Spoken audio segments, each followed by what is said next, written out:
आम जीवन में एमती एक समय आसला जो कम आम करने को भाभी नुँ से कम करने को बाध्य हो गलु। नमस्कार, मु तनु आपण को नहीं जीवी मोर डायरी 11/10/2017 मसीहा को जो दिन कि मो सहित एमती किसी घटी जोटा कि आम परिवार आम पूरा भांगी पड़ी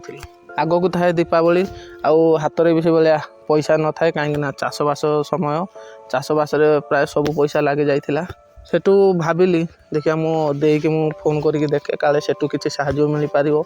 आमको पाखापाखि 50,000 दरकार थाए। तो मु देकी बहुत रिक्वेस्ट कली पाखापाखि अध घंटे ता सहित कथा हली सब विषय कहली दे सेठू कहला मोर तो एबे पैसा नहीं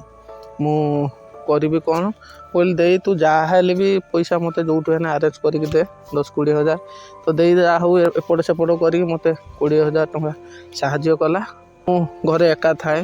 तो सबू दायित्व मो उपरे आग को दीपावली कौन हम बापा भी कहते ना आम दीपावली करवानी मु भावुली ना दीपावली जदि न करवा पुणी आग को बहुत किसी असुविधा हम से लगे बहुत टेंशन मु थाए लगे पाखापाखि आमको 50,000 टଙ୍କା दरकार होता दे सीना आमको 20,000 टଙ୍କା देदेला आउ रहा जो बाकी पैसा सी पुणी आसो कौटू से टेंशन भी बहुत घारी थाए। आउ यही प्रश्नटा ना मत राति शोवा जमा भी दिए नहीं। से दिन आम बापा बो मु खाई बसी था राति प्राय 9टा हम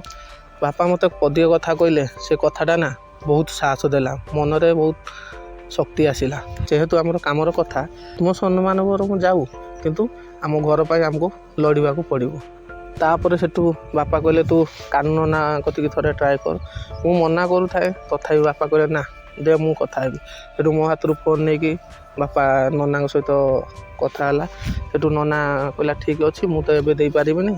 आ 2 दिन पर मु देवी सी नना कहला 17,000 दब जहाँ सी माने मन को गोटे खुशी आसला।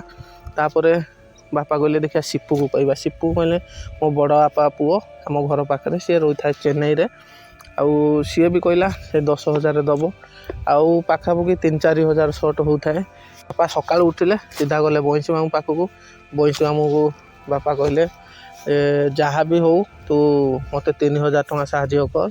मुझे काली पूजा परदिन देवी मामू भी राजी हो गले जहाँ हो भी 3,000 टଙ୍କା आमको देले से पैसा पाई आमको गोड़ धरवा पड़ा हाथ भी धरवा पड़ा किंतु से अपमान नुहे से थिला आम परिवार पाई संघर्ष। आज्ञा सीना पैसा मिलगला काली कौन हम आम जानिनु किंतु एतिकी जानिली अभाव मनीष को भांगे नहीं बरम शक्तिशाली करता है।